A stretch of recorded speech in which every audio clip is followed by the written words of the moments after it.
Saudara Polda Jawa Timur akan melakukan proses hukum terhadap tragedi ambruknya bangunan Pondok Pesantren Buduran Sidoarjo, Jawa Timur usai proses evakuasi korban rampung. Kabid Humas Polda Jatim Kombes Jules Abbas menyebut proses hukum ambruknya bangunan Mushola Ponpes Buduran akan segera dilakukan. Namun saat ini pihaknya masih fokus pada proses evakuasi korban dan pembersihan puing bangunan bersama tim SAR gabungan. Sebelumnya, Ditreskrimsus Polda Jawa Timur telah mengambil sejumlah sampel bangunan sebagai barang bukti. Kita akan mengangkat ke sana, ya, sebagaimana yang sudah disampaikan Pak Kapolda sebelumnya, bahwa kami akan terus melangkah, pastinya kami akan melangkah upaya penegakan hukum. Namun saat ini perlu saya tegaskan bahwa fokus kami masih dalam upaya pencarian, kemudian evakuasi terhadap korban-korban. Saudara, tragedi ambruknya Pondok Pesantren Al-Khozini Sidoarjo, Jawa Timur memunculkan pertanyaan, siapa yang paling bertanggung jawab atas terenggutnya 67 korban jiwa? Berikut cuplikan dialog dengan pakar hukum pidana di program Kompas Malam.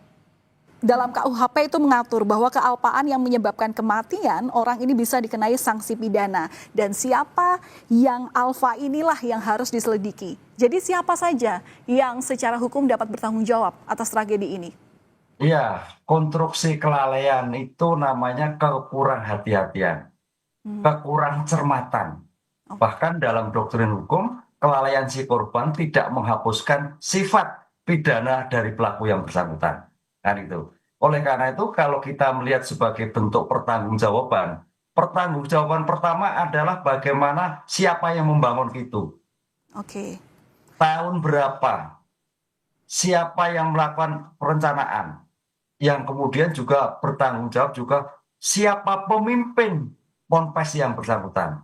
Nah, dari sini nanti akan dilihat teori sebab akibat.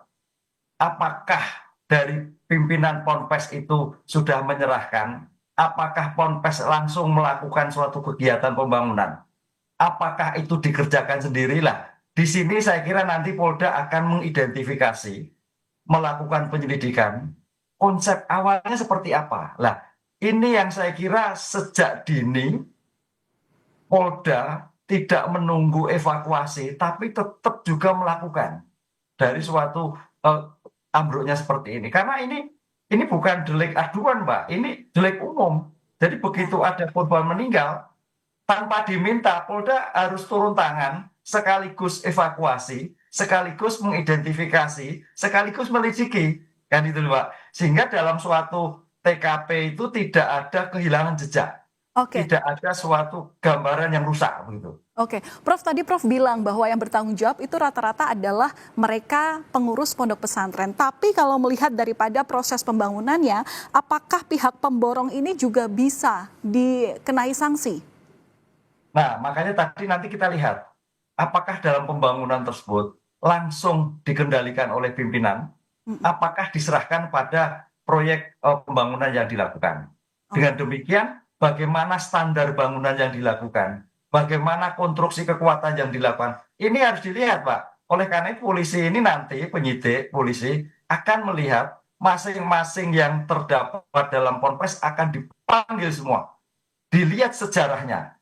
Nah, dipanggil itu dalam rangka dimintai perkembangan bagaimana ketika itu terjadi. Nah, disitulah nanti penyidik Polri, Polda Jawa Timur akan menentukan, oh pelakunya ternyata A, oh pelakunya B, oh C, kekurang hati-hatinya. Lah, di sini akan terlihat. Tapi paling tidak sebagai bentuk terjadinya suatu kejadian pidana dalam suatu ponpes, dari pimpinan sampai pengelolaan, saya kira wajib dipanggil untuk memberikan suatu keterangan. Sebetulnya siapa ide dari bangunan yang bersangkutan?